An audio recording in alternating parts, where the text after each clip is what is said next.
Entonces, bien. Bien, bien. ¿Todo bien? No. ¿Hasta la monotonía? ¿Generalmente es así hasta ahora, no? ¿No? ¿Tiene más Estos clases? días, Igual sí. somos menos que en otras secciones, Sí, sí me dijeron que es una sección más chica esta. pero falta gente. Ya. Comencemos para no terminar más tarde. Esta clase creo que con las otras secciones terminamos un poco antes, así que podemos hacerlo un poquito antes para que no se vayan tan tarde a sus casas. Así que lo último que tienen que hacer. No nos conocemos, ¿o sí? No. ¿Alguien con conocido? Creo que no. Ya, ya me conoce. Ya, mi nombre es Franco Cruz, soy médico veterinario. Obviamente no soy Frederick, ¿no es cierto? Ya lo notaron. Les voy a estar dando las clases de zoología durante la unidad 2. O sea, voy a estar las siguientes 4 o 5 clases con ustedes. Vamos a estar trabajando en todo lo que corresponde a la unidad 2. Algunos tips, cosas que estuve contándole a los otros estudiantes para que no se desanimen. Me imagino que no les fue bien en la primera prueba, ¿no? ¿No? A mí me fue bien. ¿Sí? Qué bueno, qué bueno. Zoología es un ramo difícil, sobre todo en primer semestre, ¿no es cierto? Tiene varios factores que son difíciles. Primero, nunca habían visto zoología antes, nada parecido, ni en el colegio nunca nada similar. Tiene varias dificultades, mucha materia, muchos nombres raros. Por lo tanto, ¿qué recomendaciones les puedo hacer? Primero, la manera de estudiar. Yo sé que cada uno tiene su manera de estudiar, pero yo recomiendo siempre hacer cuadros resúmenes o cuadros comparativos. Si ustedes se dieron cuenta, cada grupo o filum va a tener subgrupos dentro. Por lo tanto, si yo soy capaz de comparar el sistema reproductor de un grupo con el del otro, voy a ir haciendo las relaciones que me permitan entender mejor los sistemas. ¿Ya? Eso por un lado. Y de aquí para adelante va a seguir pasando. O sea, hoy día vamos a ver moluscos y dentro de los moluscos vamos a ver 3 o 4 grupos que tienen diferencias, por lo tanto los cuadros comparativos me van a ayudar para entender cada una de esas diferencias. Eso por un lado. Lo segundo que tengo que decirle, no desanimarse, ¿cierto? Queda tiempo, no mucho, pero queda tiempo. Quedan cerca de 2 meses por delante. Eso implica que vienen 2 pruebas. Hola. Quedan 2 pruebas por delante y además todas las actividades prácticas que tienen una evaluación propia. Por lo tanto, si te fue muy mal en la primera, aún hay chances para poder pasar el curso. Ya. Hay tiempo. De hecho, no sé cuánto valen ahora las pruebas, como 20% cada prueba. O sea, el práctico vale un 40%. ¿Sí? Si no me equivoco. Ya. Entonces, si le ponen empeño a los controles y todas las actividades de los prácticos, ya van a tener gran parte de la nota. Por lo tanto, pueden subir su nota y pasar relativamente tranquilos o tranquilas. Y eso respecto al ramo. ¿Qué otra cosa? ¿Qué otro tips? Hickman. ¿Quién revisó el Hickman antes de la prueba? Nadie. ¿Ya? El Hickman es un súper buen libro. Súper ordenado, muy resumido, muy amigable para leer. De hecho, en la primera página de cada grupo hay un cuadro resumen que entrega todas las características morfológicas e importantes de cada grupo. Por lo tanto, si ustedes van a la página de moluscos, por ejemplo, va a haber un cuadro con colores en la primera página que resume todas las características de moluscos. Y ya con eso tienen gran parte de la prueba resuelta. Obviamente, cada grupo va a tener sus diferencias y ahí van a tener que estudiar adicional. Pero estudiando ese cuadro, van a tener las características generales del grupo. Y eso se agradece del libro. O sea, el libro es muy útil. Y creo que tienen una versión digital ustedes, ¿o no? ¿Le pasaron una versión digital? Ya, tienen una versión digital dando vuelta. Y si no, están los libros en la biblioteca. La biblioteca tiene libros y hay que consultarlos. ¿Ya? Ahora en zoología y para los ramos que vienen para adelante van a ser clave. Anatomía, todo lo que es fisiología, van a necesitar mucha lectura y estudio. Bien, creo que no se me olvida nada. Eso, no sé, ¿alguna duda? Ya, avancemos entonces. Hoy día vamos a hablar de moluscos. Pero primero hagamos una pequeño ayuda de memoria. Hasta ahora ustedes han trabajado con organismos que son acelomados, como en el caso de los platelmintos, y organismos que son pseudocelomados. ¿Sí? ¿Se acuerdan qué es pseudocelomado? La cavidad cubierta. ¿La cavidad? La mitad de la cavidad cubierta. ¿Cómo la mitad de la cavidad cubierta? De la cavidad interna. ¿Ya? ¿Sí? Adelante. Ya, ¿un pseudocelomado tiene una cavidad o no tiene una cavidad? ¿Sí? ¿A qué te refieres con la mitad de la cavidad? ¿Te refieres a la parte externa? Sí. Ah, ya. Ya, sí. En el fondo, en el caso de un pseudocelomado, los órganos internos no están cubiertos por mesoderma. O sea, no tienen tejido mesodérmico. Por lo tanto, están como libres en el espacio. Si ustedes se acuerdan del práctico de nemátodo, cuando hicieron la disección del gusano, abrieron y ¿qué pasaba con los órganos? Estaban todos sueltos, libres. Ustedes, si les tocó diseccionar una hembra, sacaron los ovarios, los oviductos y estaban todos esos órganos libres. Por lo tanto, no había una conexión entre el sistema o los órganos internos con la pared del cuerpo. ¿Ya? Entonces, sería algo así. El intestino o los órganos internos están completamente aislados de la pared del cuerpo. Y en el caso de los platelmintos, cuando ustedes los vieron, estaba completamente cubierto de parénquima. Ya, o sea, había una conexión, no había un espacio, no había una cavidad. Los grupos que vamos a ver de aquí en adelante van a ser celomados verdaderos o eucelomados. ¿Ya? ¿Qué quiere decir eso? Que tienen la cavidad y que esa cavidad está cubierta completamente por peritoneo mesodérmico. Y aquí ustedes tienen que hacer memoria, habían dos maneras de generar ese celoma. Una que era por esquizocelia. ¿Se acuerdan qué era eso? ¿Esquizocelia? ¿Les suena? Ya, la esquizocelia básicamente es que de una porción del mesodermo, generalmente asociada a esta zona, se van a generar los espacios que van a ir a cubrir finalmente toda esa cavidad. Eso sería esquizocelia. Entonces, ahora vamos a ver organismos celomados esquizocélicos, ¿ya? Por la manera en que forman su celoma. Y el segundo grupo, o la segunda manera de formar un celoma, es a través del arquénteron. Es decir, en una porción del arquénteron, fíjense ustedes, esta parte del intestino primitivo, en una porción del arquénteron se van a generar estos sacos que van a terminar formando el celoma, que sería el caso de los celomados enterocélicos. El concepto entero significa intestino. Arquénteron significa intestino.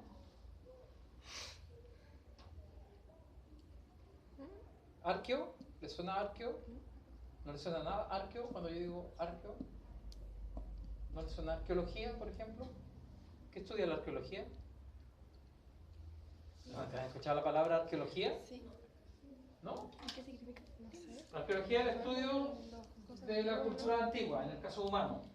Entonces, arqueo sería antiguo.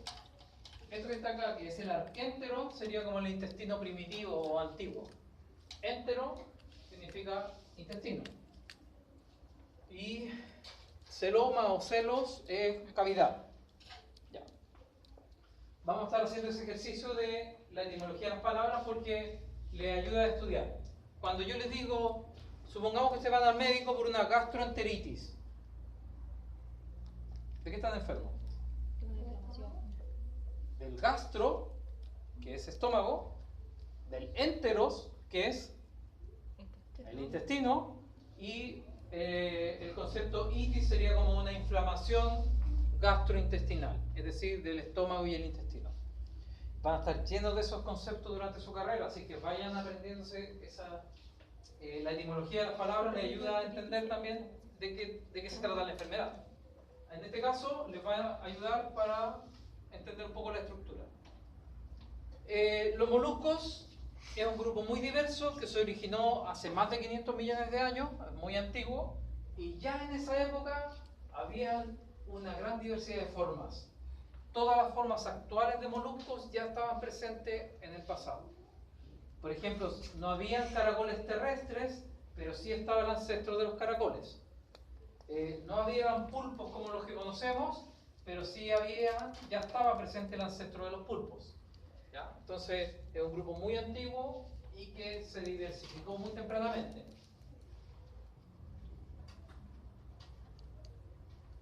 Más ayuda de memoria. Fíjense que estamos hablando de cosas que ustedes ya saben, que de alguna manera ya las vieron, pero lo estamos enlazando para seguir adelante con nuestro estudio. ¿Se acuerdan que era un metazoo?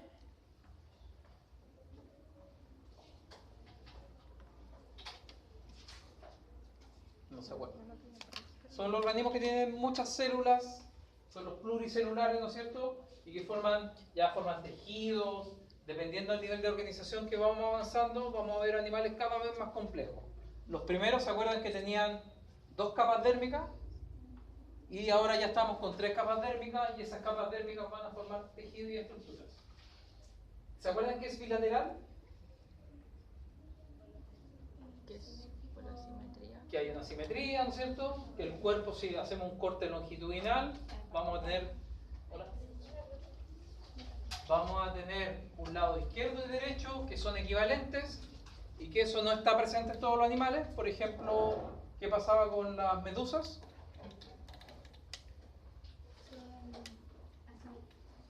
¿Eran asimétricas o tenían simetría radiada, ¿no es cierto? Porque básicamente son un círculo y si hacemos cortes concéntricos vamos a tener partes. En el caso de ahora, y todo lo que han visto ahora último, somos bilaterales. Seguimos siendo bilaterales. ¿Qué más vemos? Los celomados ya lo vimos. Otro concepto que aparece, los protostomados. ¿Estoma qué significa? Estoma. ¿Han escuchado hablar de la estomatitis? No es del estómago, es de la boca. Estoma significa boca. ¿Ya? Entonces una estomatitis son esas lesiones que a veces no aparecen como, hay gente que le llama aftas, ¿no es cierto? Que son unas lesiones en la boca, que pueden ser muy dolorosas. Eso es una estomatitis. Y en animales también se da estomatitis. En gatos se da estomatitis. Y en otros animales también, por distintos procesos, pero estoma finalmente es boca. ¿Y protostomado qué significaría?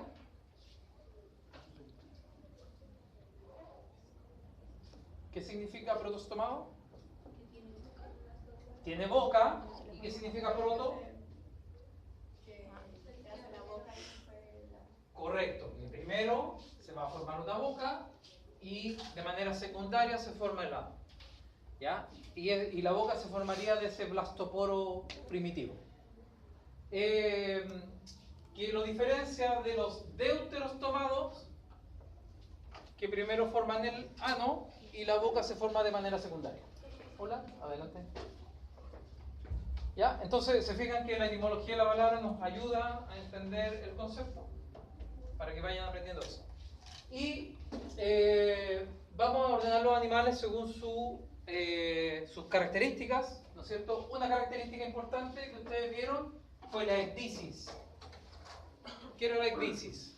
El cambio ¿El cambio? de piel. O sea, No de piel, ¿no es cierto? Pero hay una muda, ¿ya? Se muda. Una estructura que en este caso es la cutícula. ¿Ya? Ustedes lo vieron en nemátodos y vieron que cada vez que el nemátodo pasaba de un estadio larval a otro, iba haciendo una muda. De hecho, la larva 3, que era la larva infectante de la gran mayoría de los nemátodos, estaba encapsulada en las mudas que había perdido. Entonces, la larva 3 queda como encapsulada en su propia muda. ¿Hay otros animales que hacen ecdisis? Sí, los reptiles. Los reptiles, pero ojo que esa ecdisis no tiene nada que ver con la ecdisis de estos animales. O sea, cambiar la parte externa de las escamas no tiene nada que ver con la ecdisis que hacen los animales invertebrados, ¿no es cierto? Los que tienen cutícula. Y el otro gran grupo de animales, que es lo que estamos viendo, lo que vamos a ver hoy día, son los lofotrocozoos. Lofotrocozoos significa como animales que tienen tentáculos en la boca. Entonces, ustedes ya vieron algunos de los fotrocozoos, por ejemplo los pladelmintos. Vieron nematodos que eran ecdysozoos. Más adelante vamos a ver otros animales que hacen ecdysis. Por lo tanto, hemos ido mezclando estas características. Pero estas características nos permiten clasificar grandes grupos taxonómicos según si hacen o no ecdysis o si tienen o no tentáculos. ¿Ya? Entonces, los moluscos son los fotrocozoos. Tienen el cuerpo blando y ya les dije esto. Se originaron hace cerca o más de 500 millones de años, aunque algunos grupos se diferenciaron un poquito después. Pero ya hace más de 400, 500 millones de años ya estaban presentes todos los grupos de moluscos que vamos a ver en la actualidad. Algunos se extinguieron, pero todos los grupos de moluscos, son 8 clases, van a estar presentes en ese momento hasta la actualidad.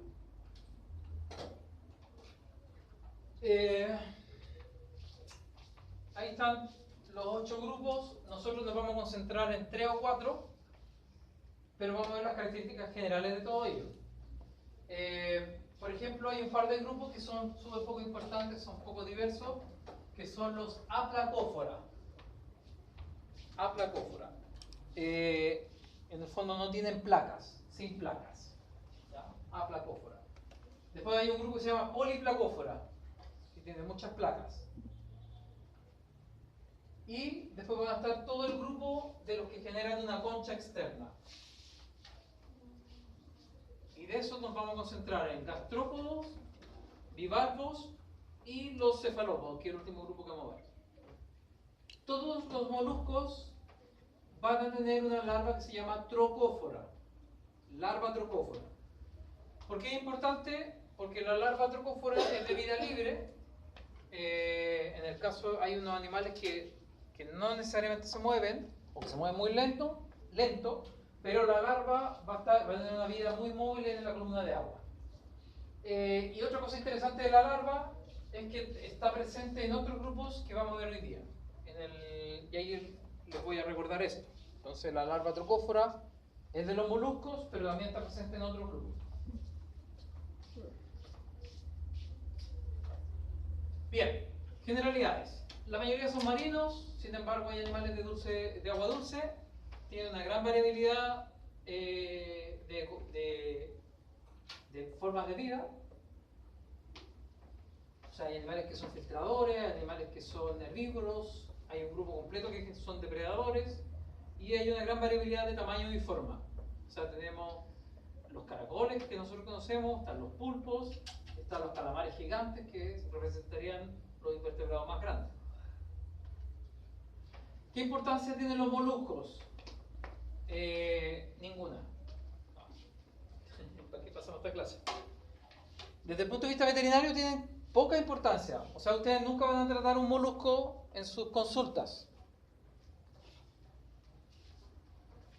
Pero hay algunos productos que se generan desde los moluscos. Por ejemplo, productos cosméticos o farmacológicos que se originan en este grupo animal. También, bueno, dentro de eso está, no sé, las cremas de baba de caracol. Hay un mundo productivo para esto. Es decir, hay gente que se dedica a criar caracoles, por ejemplo. Y eso también podría perfectamente ser una fuente de trabajo. Gran importancia económica desde el punto de vista gastronómico. O sea, se consumen, se comen y son parte de los ingresos importantes en muchas caletas de Chile. Las zonas costeras, muchas se viven de la explotación de estos productos y eventualmente también los cultivan. Por lo tanto, podría haber una fuente de trabajo también asociada al cultivo de estos animales.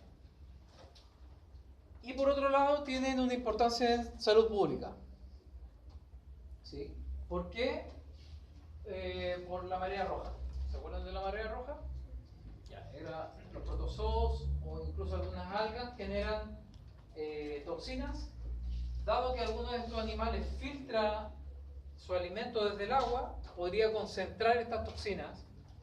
Por lo tanto, la manera de que una persona se afecte de marea roja es consumiendo algún tipo de molusco infectado Bueno, peces también, pero moluscos principalmente.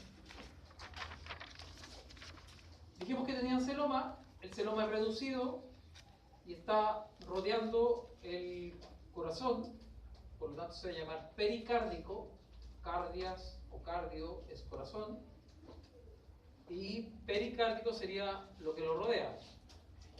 El celoma es reducido y participa en la circulación e irrigación.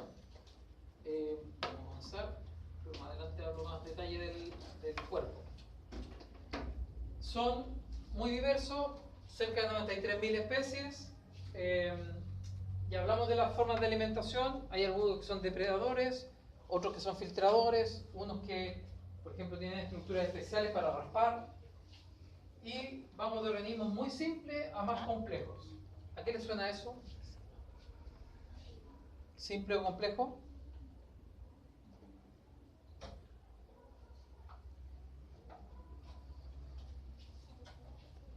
¿No les suena nada?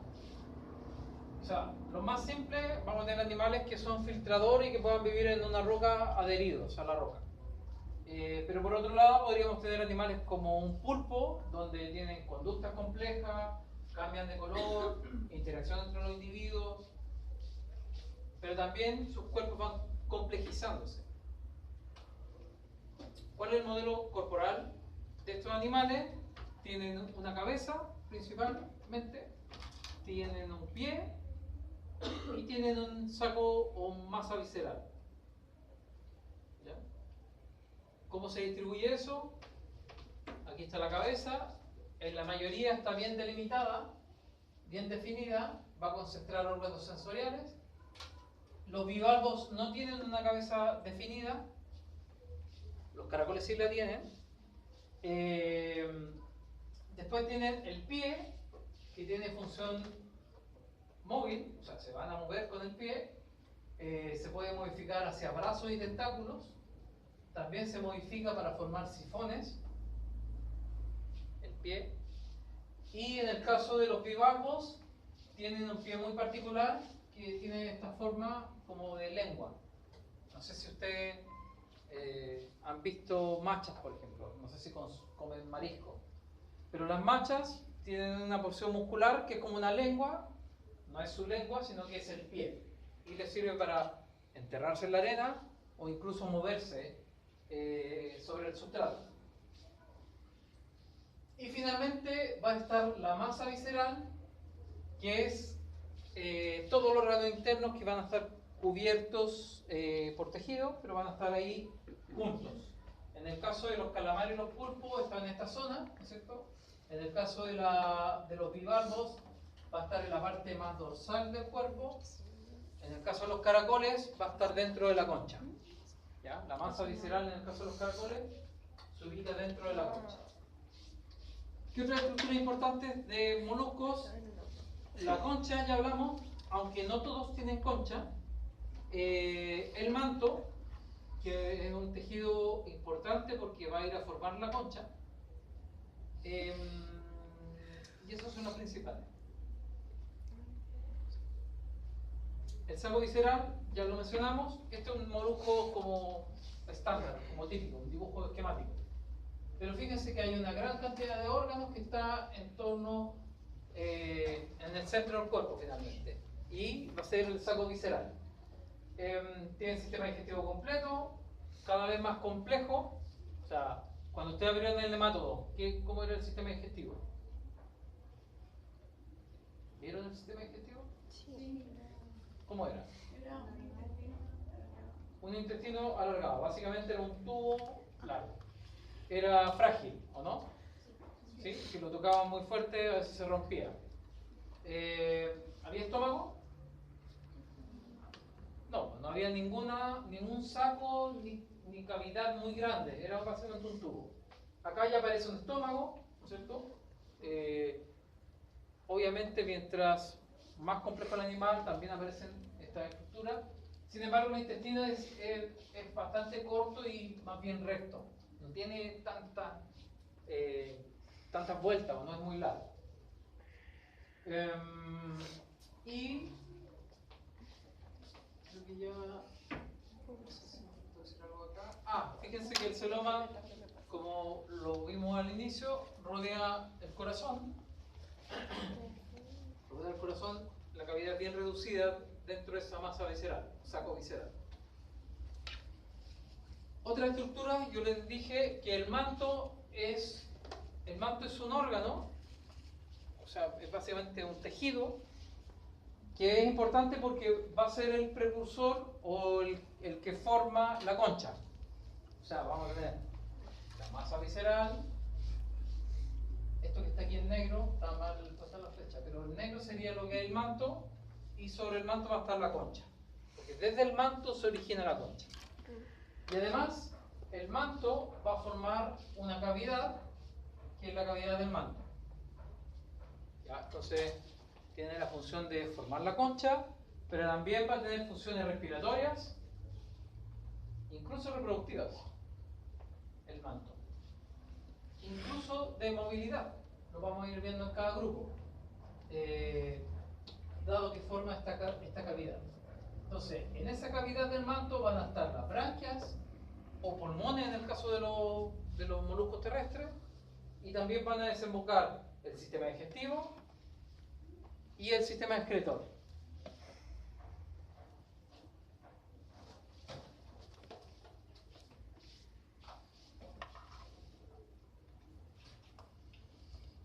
Bien, el patrón corporal varía según la forma de vida.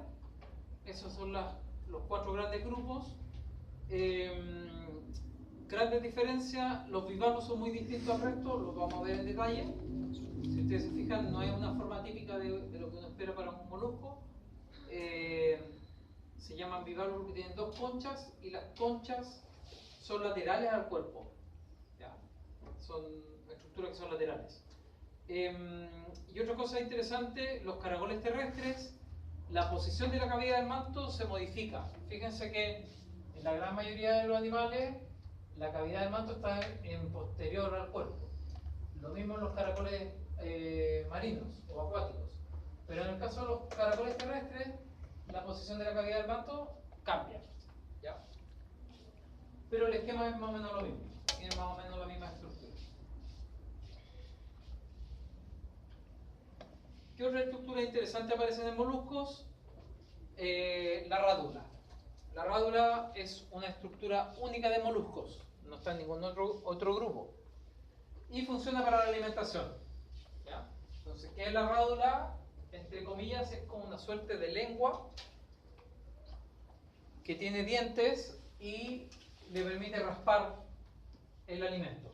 Entonces, es muy desarrollada en los caracoles y en otros grupos menos desarrollada. Entonces, tiene esta forma. Esto parece como una cinta. Entonces, al mover la rádula hacia el interior de la boca, lo que hace es llevar el alimento hacia la boca. Participa en la alimentación. Tiene estos dientes que se ven acá en la foto microscópica. Ahora se ven mucho mejor, la rádula mucho más desarrollada. Y esto es interesante, que tienen un odontóforo, que es una estructura dura que lo sostiene, y además tiene musculatura. Existe un músculo retractor de la rádula. ¿Cuál es la función de ese músculo?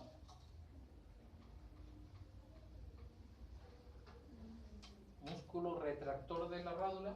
Fíjense dónde está. Retrae, sí, muy bien. Tiene la posición posterior. Al contraerse este músculo, lleva la rádula hacia el interior de la boca. ¿Cierto? Cuando se contrae acá, tira la rádula hacia adentro de la boca. Existe un retractor del odontóforo que tiene la misma función, pero en vez de tirar la rádula directamente, tira del odontóforo. ¿Ya? Y a su vez hay músculos que son protractores de la rádula, que lo que hace es sacar la rádula hacia afuera de la boca, y protractores del odontóforo, que tienen la misma función. Entonces aquí me gusta hacer esta comparación porque van a haber músculos que son antagonistas. Y después cuando vayan a anatomía van a ver que hay masas musculares que son antagonistas. Músculos que flectan el codo, músculos que extienden el codo. la mayoría de los paquetes musculares van a tener antagonistas y por lo tanto el movimiento de los músculos y el movimiento de todas nuestras articulaciones está asociada a pares de músculos, algunos que flectan y otros que extienden, por lo tanto tienen esa relación.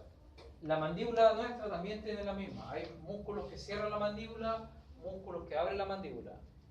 ¿Ya? Estamos llenos de ese tipo de músculos, para que lo vayan viendo desde ya. Bien, el sistema digestivo es completo. Hace rato ya, ¿no es cierto? El nemato ya era completo. Por lo tanto existe una boca, la rádula, asociada a adquirir el alimento. Hay un esófago bien corto, un estómago. ¿Cuál es la función del estómago? Digerir el alimento. Por lo tanto, fíjense ustedes que el estómago está asociado a glándulas digestivas que van a secretar sustancias para favorecer la digestión. Y después está el intestino, que es básicamente un tubo que desemboca en el ano. ¿Cuál es la función del intestino? Absorber nutrientes, ¿no es cierto? Se degradan los nutrientes, o sea, se cortan los nutrientes en el estómago y se digieren, se absorben básicamente en el intestino. Ya mencionamos que el ano termina en la cavidad del manto, por lo tanto el manto, la cavidad del manto va a ser como una suerte de cloaca, donde están desembocando distintas estructuras y distintos sistemas. En el caso de las especies acuáticas, esto está constantemente con flujo de agua, por lo tanto se limpian los desechos rápidamente. Pero eso no necesariamente ocurre en el caso de los animales terrestres, ¿ya? Que tienen una abertura para la eliminación de los desechos. El ano desemboca directamente hacia afuera.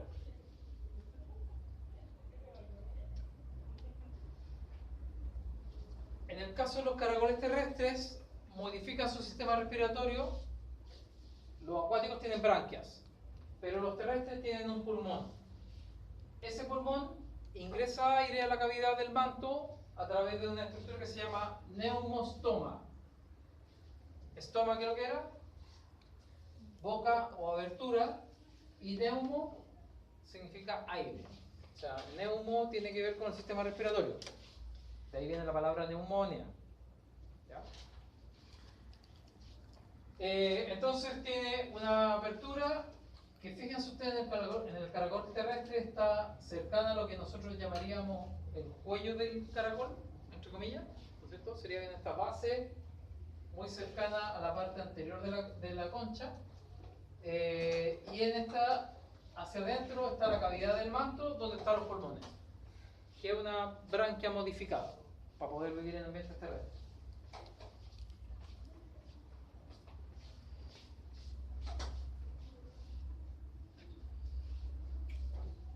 En el caso de los moluscos acuáticos, tienen branquias que también se llaman tenidios. La palabra tenos significa peine o peineta. ¿Ya? Entonces, ahora los tenidios van a ser las branquias, fíjense ustedes que tienen filamentos, lo que hace parecer un peine. Van a haber otros grupos más adelante que ocupan el mismo concepto, pero para estructuras completamente distintas, para que no se confundan. Entonces, los tenidios, en el caso de los moluscos, corresponden a las branquias. Fíjense usted, en un bivalvo las branquias parecen como filamentosas. Creo que hay otra imagen donde se ve mejor, pero son estos filamentos. En el caso de los bivalvos, las branquias las utilizan para filtrar. Están filtrando también alimentos y participan en el intercambio gaseoso. Por lo tanto, se asocian a vasos sanguíneos donde ocurre el intercambio entre oxígeno y CO2. O sea, ingresa oxígeno al torrente sanguíneo y se están eliminando CO2. ¿Ya?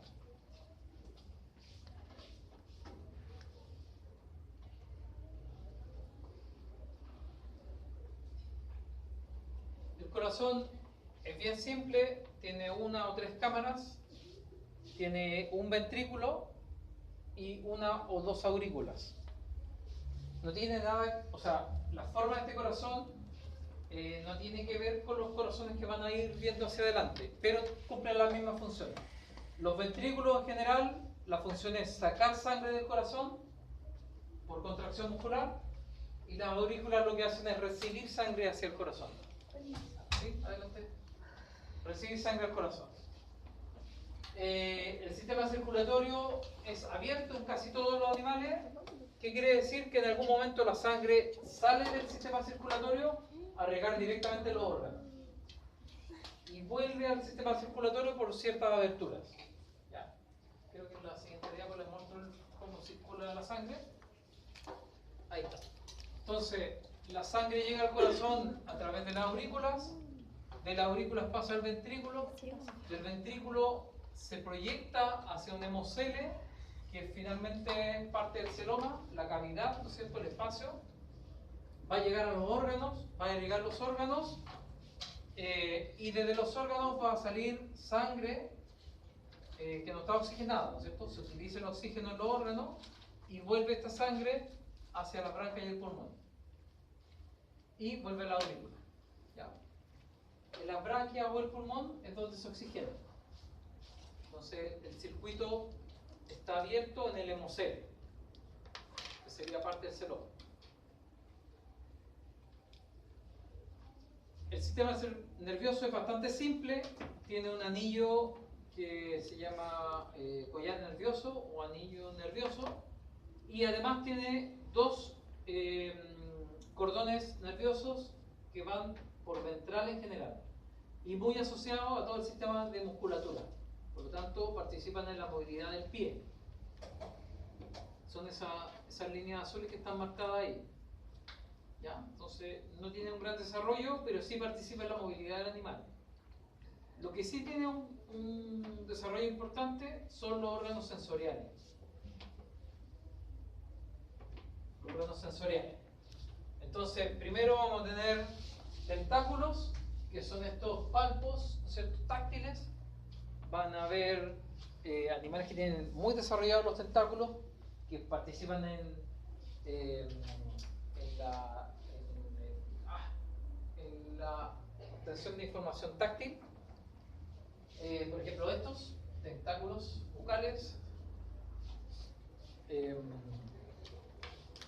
También tenemos osfradios, que participan en la detección de sustancias químicas en el agua. Eso van a estar ahí. Los osfradios se ubican acá, por ejemplo, en la cavidad del manto. Dado que hay flujo de agua constante en la cavidad del manto, es el lugar ideal para detectar cambios de pH, acidez, concentración de ciertas sustancias químicas en el agua. ¿Ya? Aprovecho esta diapo antes de volver para hablarles del estatocisto, que es un órgano que funciona para la estabilidad y el posicionamiento corporal. Gracias al estatocisto, el animal sabe en qué posición está y funciona así. Es un conjunto de células que tienen terminales nerviosas asociadas a nervios, ¿no es cierto? Y en el centro hay como una pelotita mineral. Entonces, si el animal cambia de posición, esa pelotita va a ir golpeando y estimulando las terminales nerviosas de distintas células. Por lo tanto, si cambia de posición, el animal va a saber, dado que se va a estimular otro segmento u otra posición dentro del estatocisto. Eso se llama propiocepción. El animal sabe cuál es la posición corporal. Esos son órganos sensoriales. Y volvemos a la diapo anterior. Otro órgano sensorial importante son los ojos. ¿Ya? Entonces los primeros ojos son bastante simples.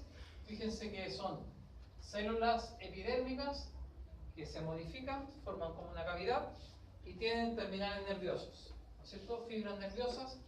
Por lo tanto, el rayo de luz va a golpear esas células y las va a estimular. El animal va a ser capaz de ver luces y sombras, nada más que eso. ¿Ya? y esto sería como un ocelo. Lo que nosotros entendemos como un ocelo sería ese tipo de ojo.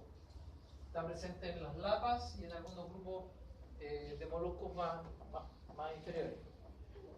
Existe otro ojo donde, fíjense ustedes que ya la estructura cambia, se cierra, forma una cavidad interna, las fibras siguen estando presentes. Este tipo de ojo es mucho más eficiente en la captura de la luz. Sin embargo, existe un orificio hacia el exterior, por lo tanto aquí dentro hay agua de mar o agua dulce, ¿ya? Hay agua en el fondo. Por lo tanto, la visión es pobre, pero ya es un órgano mucho más especializado que el anterior, que está presente en los nautilos, por ejemplo. Fíjense ustedes que ahí está el ojo y se ve la abertura hacia el interior. Y finalmente vamos a tener un ojo más especializado, donde se forma la cavidad y además hay células nerviosas más especializadas en la detección de luz y sombra. Ya el animal es capaz de ver mucho mejor y fíjense ustedes que aparece una estructura aquí afuera que es la cutícula, lo que genera una separación entre el ambiente y el interior del ojo. Eso ayuda al enfoque y permite que esto que está acá adentro, que este líquido que está adentro, sea un líquido especializado para la visión. Y eso aparece en los caracoles, por ejemplo. Hay un cuarto ojo, que es el ojo de los pulpos, que ya empieza a tener algún tipo de lente aquí, para enfocar mejor la luz. ¿Qué es lo interesante del ojo? Que si ustedes se fijan, va adquiriendo complejidad dependiendo del grupo, pero se parece bastante al ojo humano y al ojo de los vertebrados. Sin embargo, dado que son grupos tan distintos, ese ojo se obtiene por homoplasia. Sería un ejemplo de lo que ustedes estudiaron antes, que era, ¿se acuerdan? Cuando dos grupos obtienen el mismo rasgo,